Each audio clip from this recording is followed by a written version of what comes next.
Live mula sa CLTV 36 Studio. CLTV 36 News. Maya Pabengi, Pampanga, magandang gabi, Central Luzon. Ako po si JM De Jesus at oras na para sa mga maiinit na balitang Central Luzon ngayong Lunes, July 14.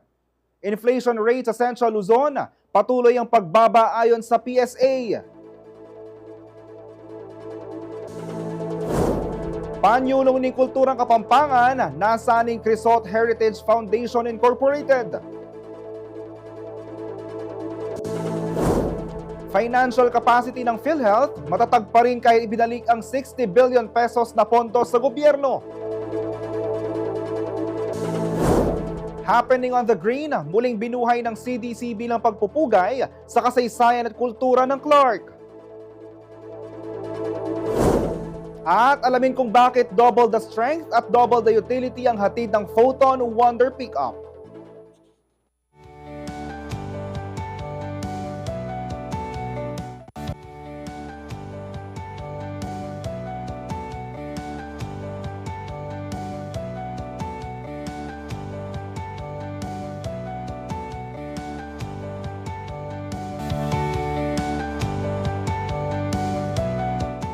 Naitala ang mas mababang inflation rate na 1.4% sa Central Luzon itong June 2025. Ayon sa PSA, dulot ito ng mas kontroladong pagtaas ng presyo ng pagkain, inumin at iba pang serbisyo. Si MC Galang ang magbabalita. Bumaba sa 1.4% ang inflation rate sa Central Luzon nitong June 2025 mula sa 1.6 noong buwan ng Mayo batay sa pinakabagong tala na inalabas ng Philippine Statistics Authority o PSA sa kanilang press conference itong Biyernes, July 11. Mas mababa ito kumpara sa 4.5% na naitala noong Hunyo ng nakaraang taon. Ang inflation rate ay isang mahalagang pamantayan para malaman kung paano nagbabago ang presyo ng mga bilihin at serbisyo sa bansa. Tagsisilbi rin itong batayan kung lumalakas o humihina ang ekonomiya ng isang rehiyon. Ayon kay Ivy Capulong, Senior Statistical Specialist ng PSA, nakatulong sa pagbagal ng inflation ang bahagyang paggalaw ng presyo ng pagkain, inumin, health services at maging sa larangan ng recreation, sports and culture. Kabilang sa mga lalawigang nakapagtala ng mababang inflation ay ang Angeles City na may 2.3%, Aurora na nasa 2.0%, Pampanga na may 1.7%, Nueva Ecija na nasa 0.2% at Bataan na may 0%. Gayunpaman, may ilang lugar na nagtala ng mas mataas na inflation kumpara noong nakaraang buwan, partikular sa mga highly urbanized areas.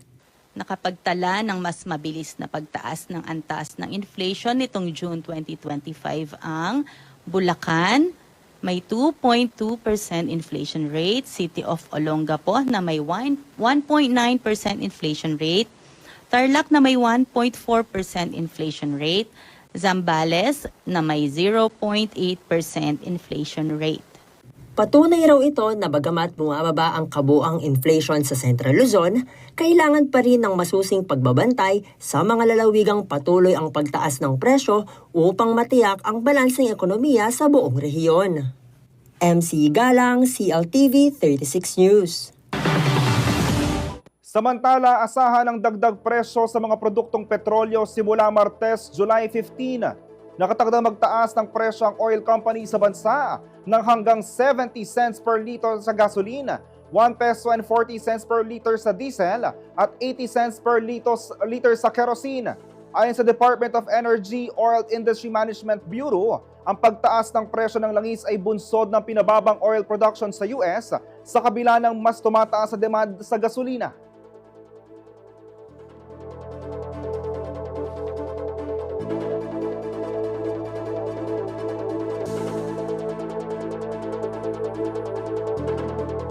Palaking pamilya at sablang mikibalo kang Juan Crisostomo Soto Crisota, ere mo kabot kikilalanan ni Ti Paulining kayang lagyo. Nuneking pamana na king amano, literatura ang pong lugod king bangsa. Inya kasabi ni kayang 107th death anniversary, ipangatatag na ni Crisot Heritage Foundation Incorporated, apeni muna na ning kayang sapni.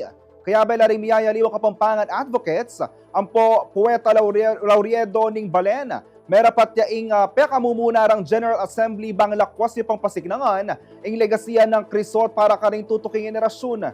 Ay ng report ng Ashley Punzalan. Iba ng literaturang Kapampangan. Iniing ausda king journalist, poet, ampong playwright ay Juan Crisostomo Soto. Tinatakyalagyo, alimu ketikim Pampanga.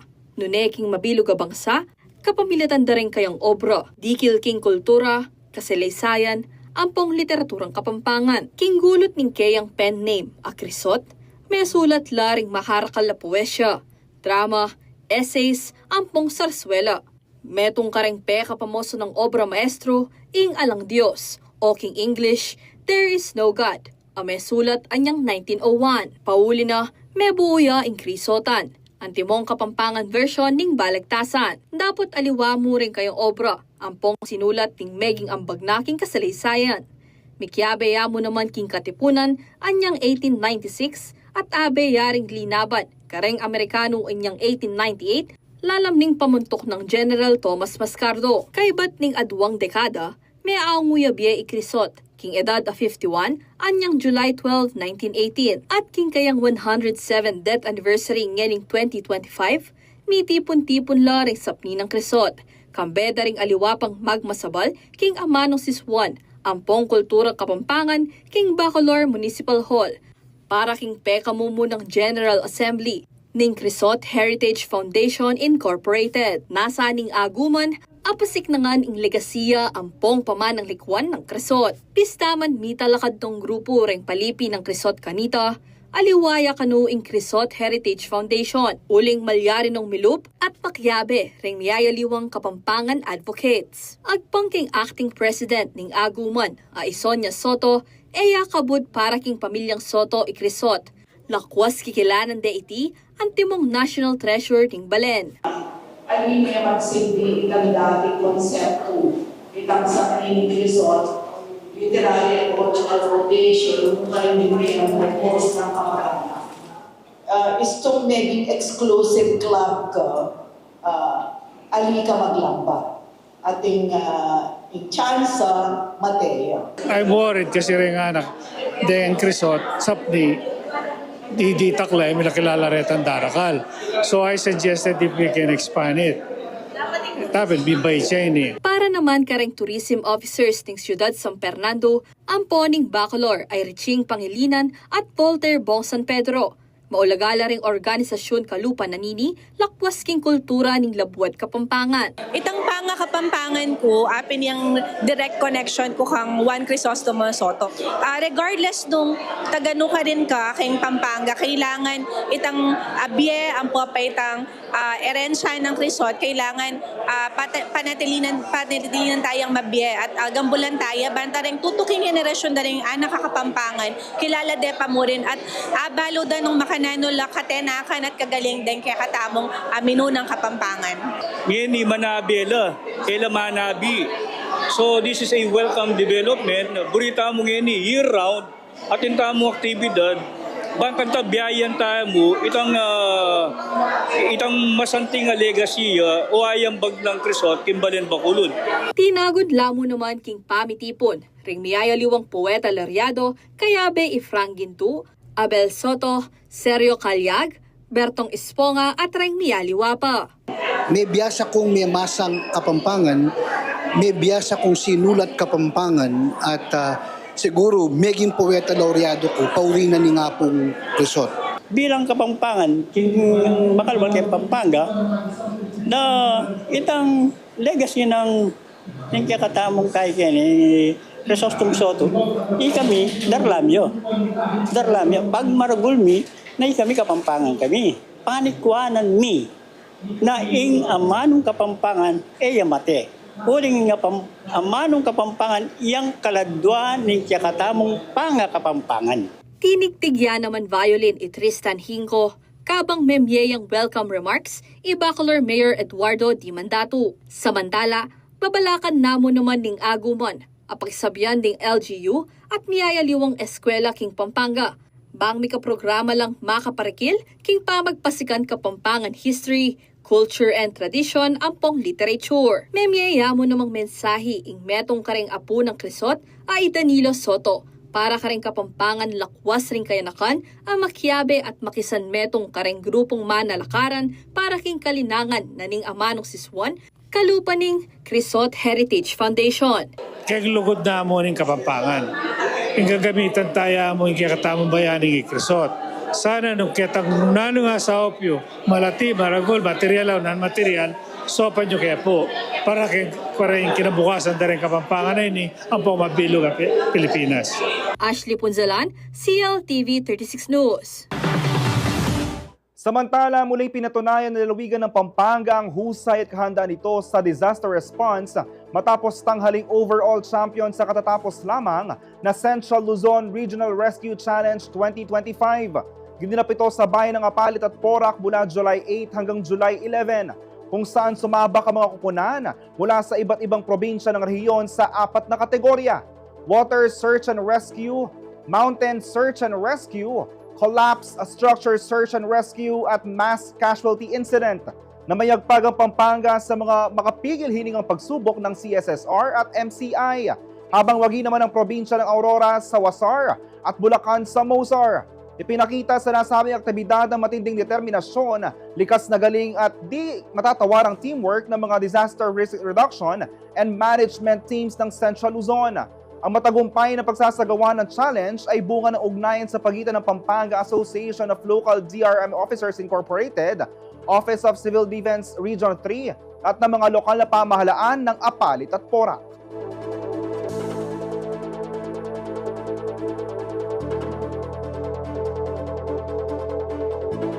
Manatili nakatutok para sa iba pang mga balita ngayong araw.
Nagbabalik ang CLTV 36 News. Sapat pa raw ang pondo ng PhilHealth para bayaran ang lahat ng claims ng kanilang mga miyembro at partners. Ito ay sa kabila ng utos ng national government na i-turn over ang 60 billion pesos bilang bahagi ng fiscal adjustments o rebalancing ng pondo ng gobyerno. Patuloy rin daw ang hakbang ng ahensya para palawakin ang kanilang mga benepisyo. Narito ang report ni Jody Dizon Mercado.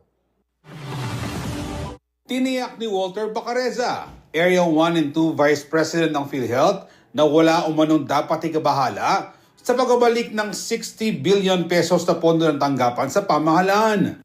Ito ang sinabi ng opisyal sa isinagawang PhilHealth Pulse para sa Central Luzon itong July 10 sa Laos Group Event Center. Nananatili raw matatag ang kanilang pondo at handa pa ring bayaran ang lahat ng claims. For the entire country po, it's in the news, diba, that the national government asked PhilHealth to return about 60 billion to the national government. But let me assure the public that the removal of the 60 billion does not have any effect on our financial standing. Dagdag pa niya, mismong si President Ferdinand Marcos Jr. ang nagutos na dagdagan pa ang benepisyo ng PhilHealth para sa mga miyembro. Despite of the 60 billion.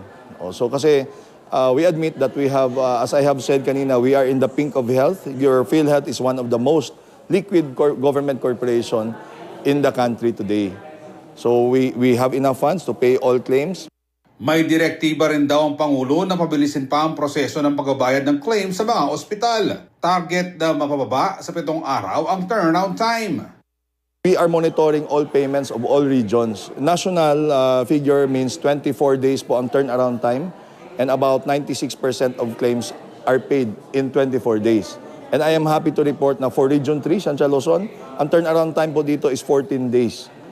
So binabantayan po namin yan because we understand na we need to keep the hospitals moving and yung financial lifeblood of the hospitals must be constantly moving. Ibig sabihin, money from PhilHealth should be there in the hospitals para makabili sila ng mga gamot, masweldohan yung mga medtechs, nurses, and other personnel in the hospitals. Samantala, umaasa si Bacareza na mabanggit ng Pangulo sa nanalapit na State of the Nation Address o SONA ang mga ipinatupad na dagdag benepisyo ng PhilHealth. We actually doubled the benefits of PhilHealth compared to 2023 prices. So twice po tayo nag-increase. No? In 2024 December, we increased it by 50% and February 2024, 30%. That's a total, aggregate total of 98%. Ibig sabihin doble. And I hope the President will announce that in his SONA. And of course, maglo-launch po tayo ng PhilHealth gamot, yung libreng gamot na po, and konsulta also will be announced, I hope will be announced by the President. Hinikayat naman ng opisyal ang kanilang mga miyembro at partners na huwag mag-atubiling lumapit sa kanilang tanggapan kung may hinaing sa kanilang benepisyo o claims mula PhilHealth. Mainam rin daw na samantalahin ng mga libreng konsultasyon mula sa mga accredited providers ng PhilHealth. Sa publiko po, lalo na sa ating mga kabataan, meron na pong PhilHealth konsulta, magpatingin na po at magpakonsulta. Lahat na po ng Pilipino should have, dapat magpatingin sa doktor, sa nearest RHUs or government clinics and all accredited konsulta providers. So yun po ang sekreto, dapat habang wala pa tayong sakit, magpatingin na po sa doktor natin. Libre naman po yan, wala pong bayad. Ang PhilHealth lang po nagbabayad para dyan. Ako, si Jody Dizon Mercado para sa CLTV 36 News. Magdiriwang pasana ng kanyang 50th birthday sa July 29 ang Filipina caregiver sa Israel na si Leia Mosquera na tubong Negros Occidental. Ngunit sa halip na paghahanda para sa isang munting salo-salo, pagluluksa ang bumalot sa kanyang pamilya at mga kaibigan matapos siyang pumanaw nitong linggo, July 13. Ito ay isang buwan matapos siyang masugatan sa isang missile attack sa Rehovot, Israel na direktang tumama sa tinutuluyan niyang apartment noong June 15. Ayon sa DFA, isinugod si Mosquera sa Shamir Medical Center at sumailalim sa sunod-sunod na operasyon. Ilang linggo siyang nanatili sa ICU habang inaalagaan ng kapatid niya na isa ring overseas Filipino workers sa Israel. Inasikaso na ng Philippine Embassy sa Tel Aviv ang agarang repatriation ng kanyang labi pabalik sa Pilipinas. Sa gitna ng pagluluksa, muling nanawagan ng DFA para sa mas mahigpit na proteksyon ng mga sibilyan, lalo na ng mga migrant worker. Tinatayang may 30,000 na Pilipino kasalukuyan naninirahan at nagtatrabaho sa Israel, na karamihan ay nasa sektor ng caregiving at household work.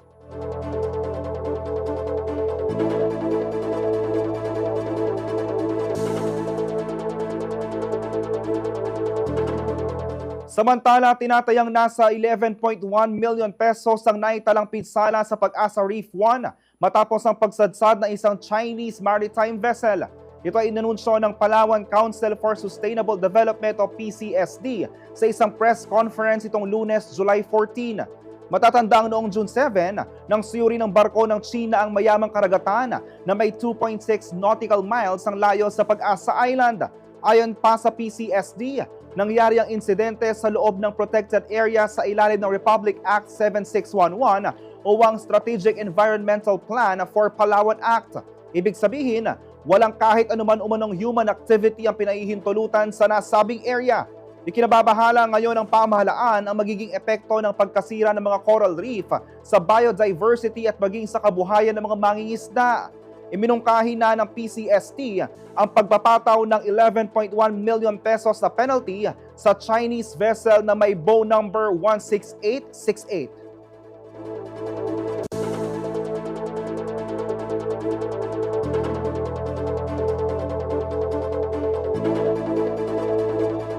Samantala, naghahanda na ang Police Regional Office 3 o PRO3 para sa ika-4 na State of the Nation Address o SONA ni Pangulong Ferdinand Marcos Jr. sa July 28, 2025. Bilang bahagi ng Task Force Manila Shield, inactivate ng PRO3 ang Subtask Group Central Luzon at nagtalaga ng kabuuang 2,700 na pulis mula sa iba't ibang lalawigan ng rehiyon. Layunin ng mas pinalakas na puwersa na tiyaking maayos, ligtas at mapayapa ang pagdaraos ng SONA sa batasang pambansa. Lalo't inaasahan ang pagdagsa ng mga tao, kaibigan ng mga grupong kabilang na mga grupong magsasagawa ng kilos protesta. Ayon sa PRO3, nakatutok ang kanilang deployment sa pagpapanatili ng kaayusan at seguridad habang ginagalang ang karapatan ng publiko na magpahayag. Tiniyak din ng pamunuan ng mga pulis ay sinanay upang kumilos ng mahinahon, may disiplina at paggalang sa karapatang pantao. Umapila naman ang PRO3 sa publiko na makiisa, sumunod sa mga alituntunin at manatiling mapagmatsyag. Mahalaga raw na mapanatili ang kaayusan hindi lamang sa mismong araw ng SONA, kundi bago at pagkatapos ng kaganapan bilang bahagi ng pangangalaga sa demokrasya at katahimikan ng bansa.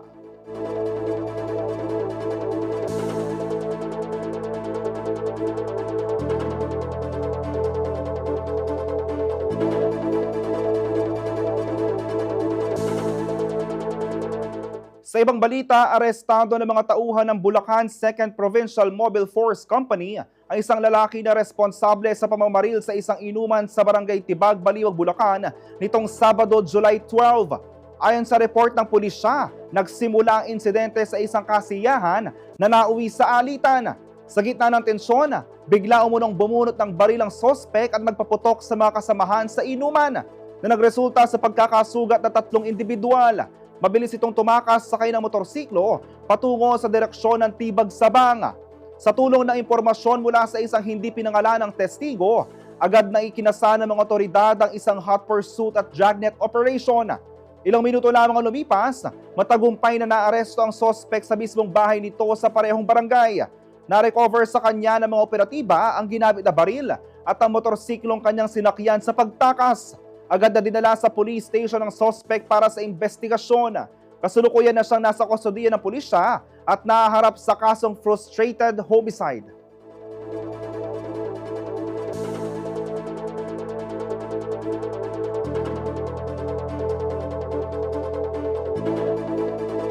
Manatiling nakatutok para sa iba pang mga balita ngayong araw.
Nagbabalik ang CLTV 36 News. Muling nilunsad ng Clark Development Corporation ang Happening on the Green, isang makulay na pagtitipon na nagpapahalaga sa sining, kultura at kasaysayan ng Clark.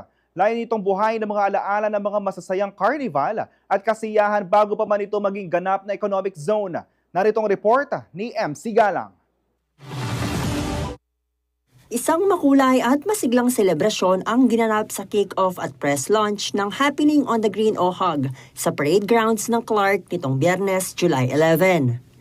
Sa pangunguna ng Clark Development Corporation o CDC, muling binuhay ang naturang event na layong ipagdiwang ang makasaysayang ugnayan ng mga Pilipino at Amerikano sa Clark Air Base. Ayon kay CDC President at CEO Attorney Agnes VST De Vanadera, bahagi ng pagpapaunlad ng Clark ang pagbabalik tanaw sa kasaysayan nito. We have always said today that Clark is very different. Clark is beautiful. Clark has changed. Clark has blossomed. But as Chris said, we are pursuing the program on arts, culture, and heritage.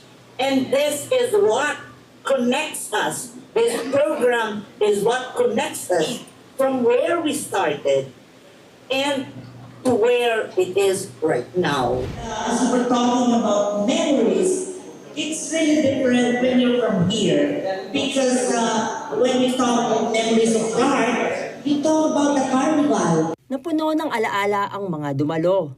Kabilang na si Janet Alford, Post Commander ng Veterans of Foreign Wars, Post 2485, na nagbahagi ng kanyang karanasan sa HOG noong Clark Air Base pa ito.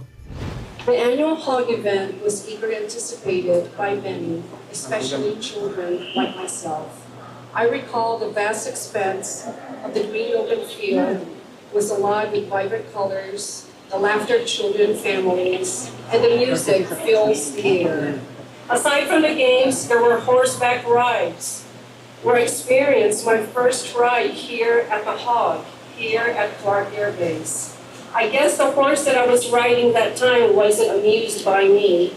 The horse did his own thing. He wanted to graze instead.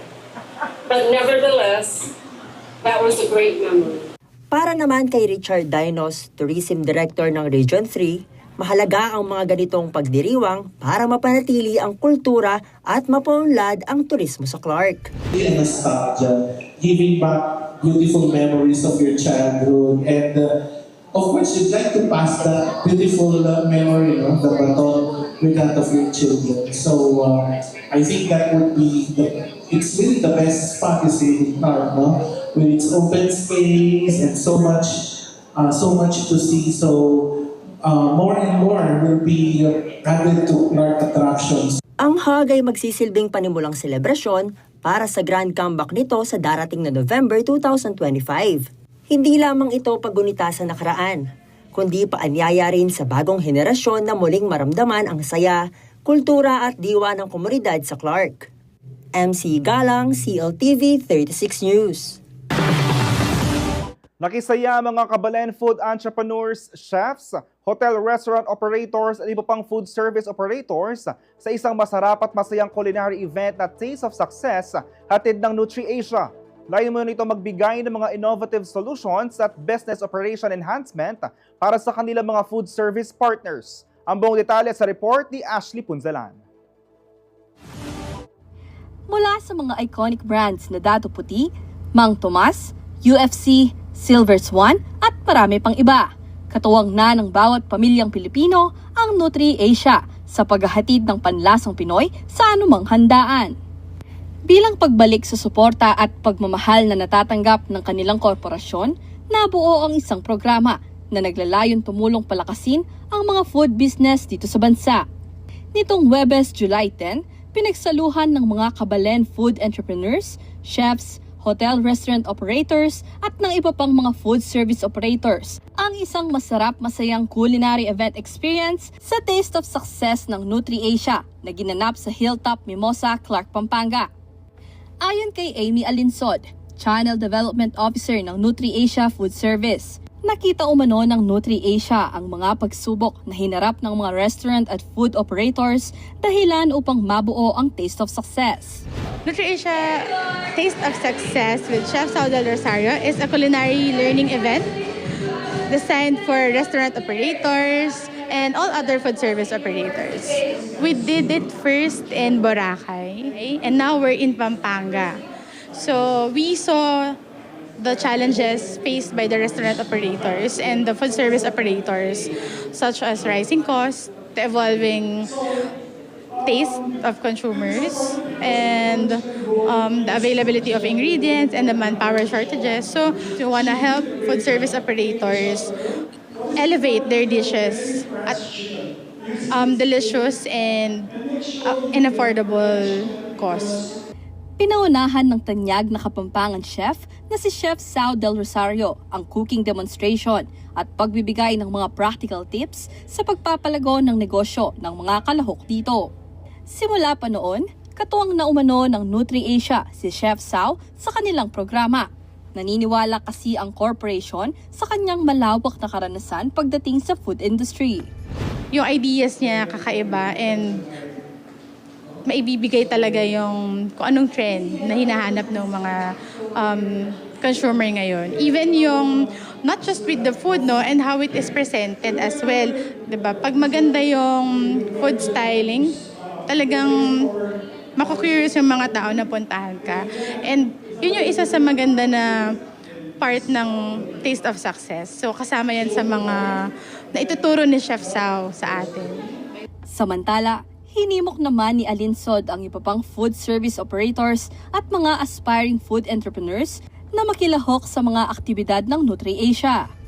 To all the food service operators that have business that is established, and for other aspiring entrepreneurs, this event is for you.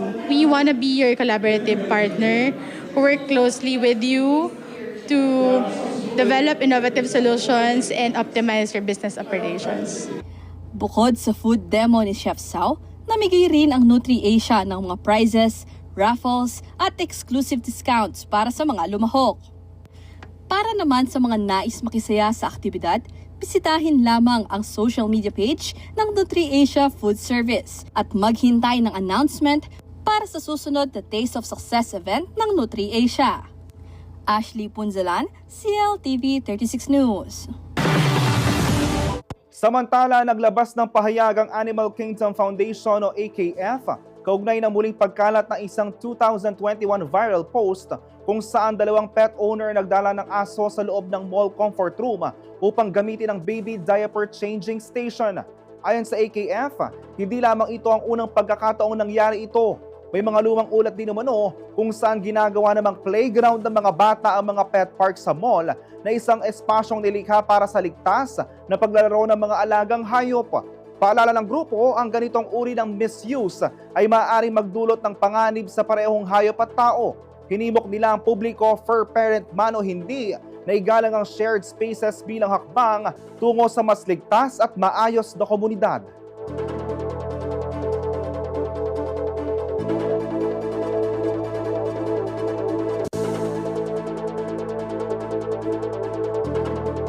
Naging masaya at matagumpay ang launching ng program lineup ng pinakahihintay na 2026 Grand Alumni Homecoming ng St. Scholastica's Academy o SSA, City of San Fernando, Pampanga nitong Sabado, July 12.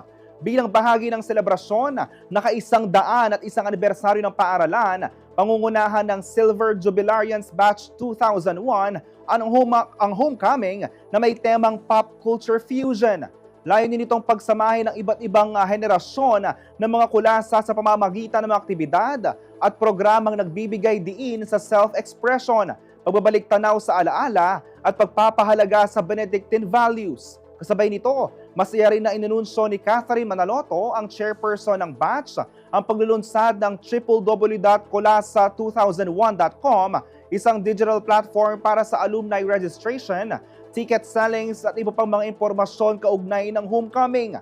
Highlight ng selebrasyon ng mga outreach activities or initiatives gaya ng tulong-dunong, livelihood projects, Operation Joy at pagbisita sa balay-balayan. mga proyektong sumasalamin sa diwa ng scholastic information na nakaugat sa justice at social transformation. Kasama rin sa mga inihanda aktibidad ang batch presentations, pop culture and nostalgia corners at isang grand raffle draw. Dumalo sa launching ang mga jubilarians mula batches 1976, 1981, 1986, 1991 at 2001. Gayon din ang mga guro at board of directors ng SSA Alumni Association Incorporated.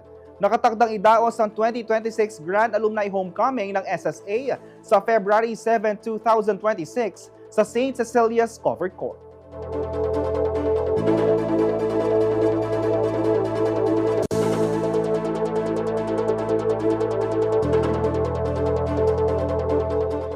Samantala, formal nang itinalaga ng Supreme Court o SC bilang national headquarters para sa 2025 bar examinations ang University of Santo Tomaso UST. Sa unang pagkakataon, magsisilbing main hub ng exams ng UST matapos itong ma-decentralize noong 2020. Bukod sa pagiging NHQ, kabilang din ang UST sa 14 na testing centers sa buong bansa para sa bar exams. Ayon sa chairperson ng 2025 bar exams sa si SC Associate Justice Amy Lazaro Javier, na alum na rin ng UST, ang universidad ay isa umunong lugar para sa excellence, pride, and glory na makikita sa mga pasilyo nito. Samantala, nasa 13,301 na individual ang nakarehistro na para sa 2025 bar examinations na nakatagdang ganapin sa September 7, 10, at 14.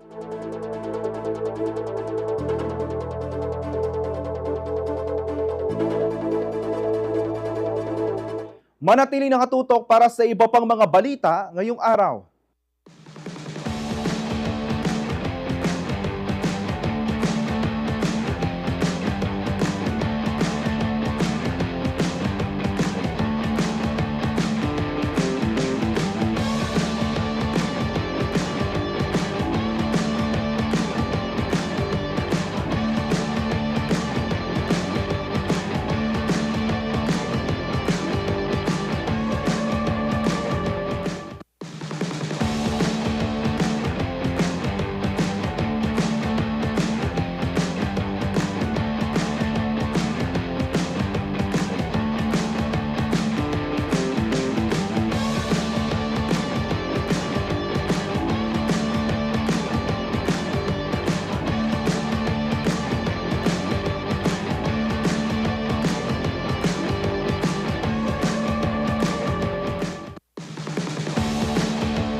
Nagbabalik ang CLTV 36 News para sa ulat panahon.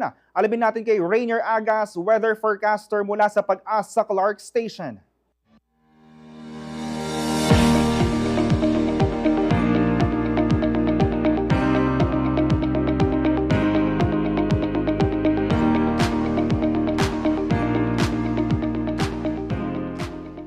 Narito na po ang magiging kalagayan ng ating panahon ngayong Lunes, July 14, 2025. Southwest monsoon o hanging habagat po ang nakakapekto sa ating bansa. At ngayong araw, aasahan natin ang maulap na kalangitan na may kalat-kalat na mga pag-ulan, pagkulog, pagkidlat dito sa Western Visayas, Negros Island Region, Zamboanga Peninsula, Northern Mindanao, Occidental Mindoro, Romblon at Palawan dahil po yan sa Southwest monsoon. Pinag-iingat po ating mga kababayan sa posibleng biglaang pagbaha o pagguho ng lupa dahil po sa katamtaman hanggang sa kuminsang mga malalakas na mga pagulan. Samantala sa Metro Manila at natitirang bahagi ng ating bansa, aasahan natin ang bahagyang maulap hanggang sa maulap na kalangitan na may tsansa ng mga pagulan, pagkulog, pagkidlat, lalo na po sa hapon o gabi dahil pa rin po yan sa Southwest monsoon. Iingat pa rin po ating mga kababayan sa posibleng biglaang pagbaha o pagguho ng lupa kapag po meron tayong mga severe na mga thunderstorms. At yan po ang latest dito sa Pag-asa Clark. Ako po si Rainier Agas, nag-uulat.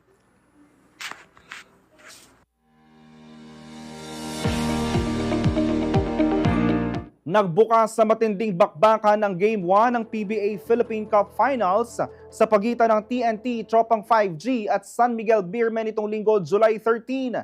Dikit ang laban hanggang sa huling segundo na sinabayan pa ng kontrobersyal na tawag ng referee na lalong nagpainit sa tensyon sa loob ng Araneta Coliseum. Nagbabalita, Kelo Makapinlak.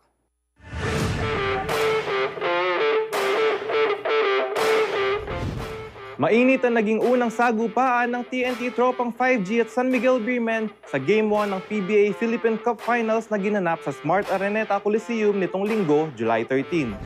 Matapos ang isang dikit na laban, naiuwi ng TNT ang kanilang unang panalo sa score na 99-96. Bagamat lumamang ng hanggang 24 points sa third quarter, unti-unti namang nakabawi ang Beermen at naagaw ang abante sa huling 2 minuto sa bisa ng 19-0 run na sinelyuhan ni Junmar Fajardo. Ngunit sa kabila ng momentum ng San Miguel, muling nakabawi ang TNT sa clutch plays ni RR Pugoy at Brandon Ganuelas-Rosser. Naging kontrobersyal pa ang laro dahil sa tawag ng basket interference kay Mo Tautua kung saan nabawi ang dapat sanay go-ahead dunk para sa Beermen. Sa halip, nanatiling lamang ang TNT sa score na 97-96. Habang tinapos naman ng 2 free throw ni Calvin Oftana ang huling 4 na segundo ng laro. Itinanghal na best player of the game si Pugoy para sa TNT na may 23 points, habang humataw si Fajardo para sa San Miguel with 26 points at 15 rebounds. Samantala, hindi naman ikinatuwa ng Beermen ang tawag ng referees at nagpahayag sila ng pagkadismaya matapos ang laro. Itutuloy ang bakbakan ng 2 kupunan sa Game 2 sa darating na Miyerkules, July 16, 7 p.m. sa parehong venue. At yan ang ating sports news ngayong araw. Kaya Makapinlak, CLTV 36 Sports News. Kasunod ng kanyang tagumpay sa PBB, instant trending sa social media ang mga throwback video ni Mika Salamanca na kinagigiliwan ngayon ng netizens, content creators at maging ng mga bagong fans. KK, Danny Cagino, anong latest dyan?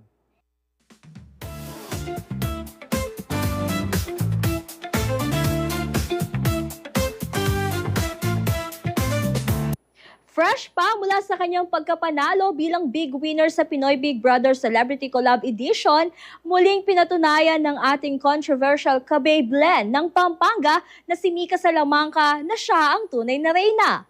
This time, hindi sa loob ng bahay ni Kuya, kundi sa social media. Ang kinahuhumalingan ngayon ng netizens, mga lumang video ni Mika na muling sumisikat at trending sa FYP ng lahat. Isa sa mga pinaka-viral ngayon ay ang iconic niyang performance ng Sino Nga Ba Siya ni Sarah Geronimo, kung saan makikita ang batang si Mika na naka-PE uniform at todo birit. Sino nga ba siya sa puso mo at kaya mong saktan tulad ko? Ngayong lahat-lahat ng akin at pag-ibig ay binigay sa'yo. Sino nga ba siya iniwan mo bigong tulad ko? May pagkukulang ba ako't nagkakawang saktan ang puso ko? Kasunod niyan, trending din ang kanyang version ng Hindi Ko Kayang Iwan Ka ni Sherwin Reyes. Todo emote ang young Mika Salamanca sa kanyang DIY music video with matching dahon at wind effects pa. Hindi ko kayang iwan ka, hindi ko kayang iwan ka. Pagkat dito sa puso ko talagang mahal kita. At kahit pa sabihin na puso'y nababaliw sa'yo, patuloy na iibigan, magmamahal. At syempre, hindi mawawala ang ages hits na ibinirit din niya sa camera.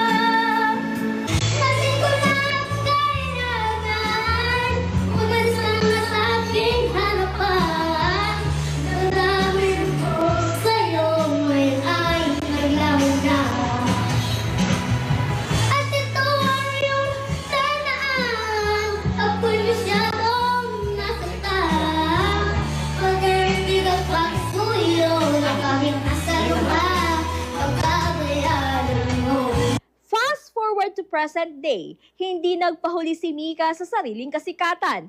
Mismong siya kasi ang nag-recreate ng viral videos niya.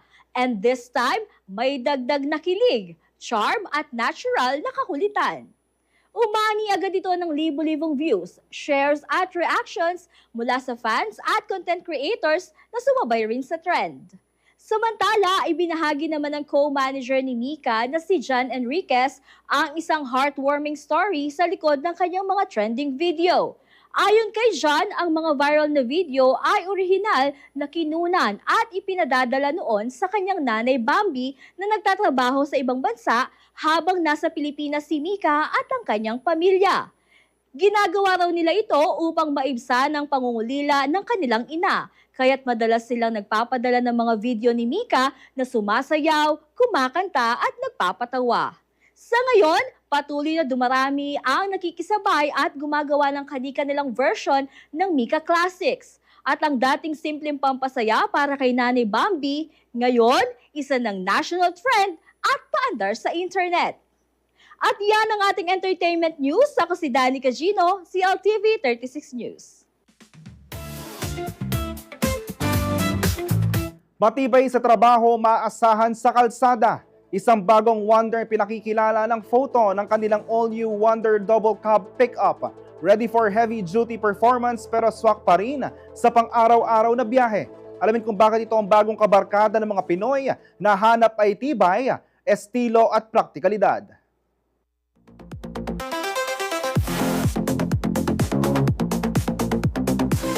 Hi, I'm Francesca Valencia, your sales executive in Photon Bacolor, Pampanga. Now, let me introduce our newest model of double cab, which is the 2025 Photon Wonder Pickup.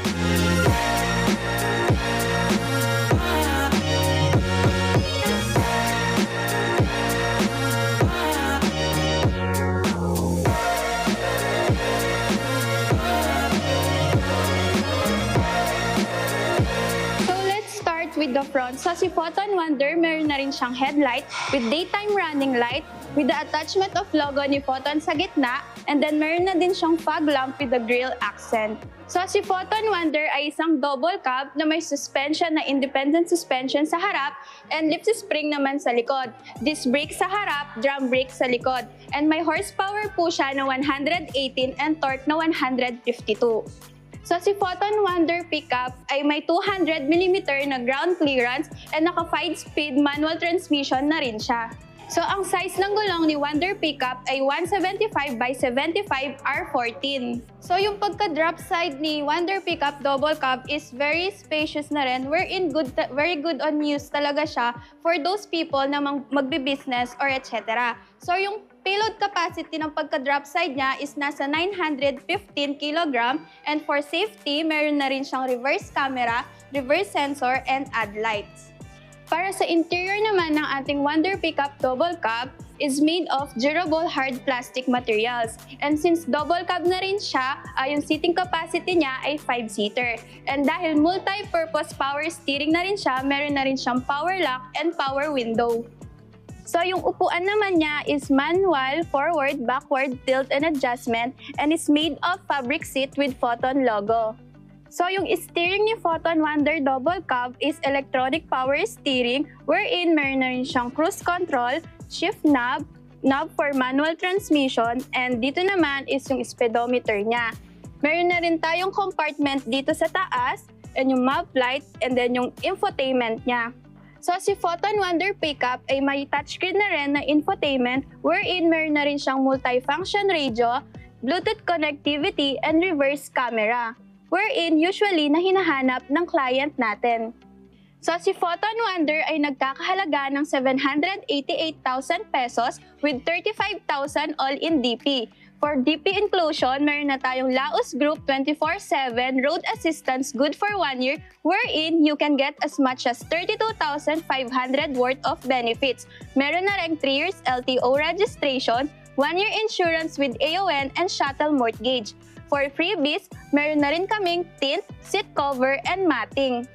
For inquiries, you can visit our Facebook page, Photon Bacolor, Pampanga, or you can text me using this number 0908-529-0259, Or if you have free time, you can visit our showroom which is here located at Jose Cabalanchan, Bacolor, Pampanga.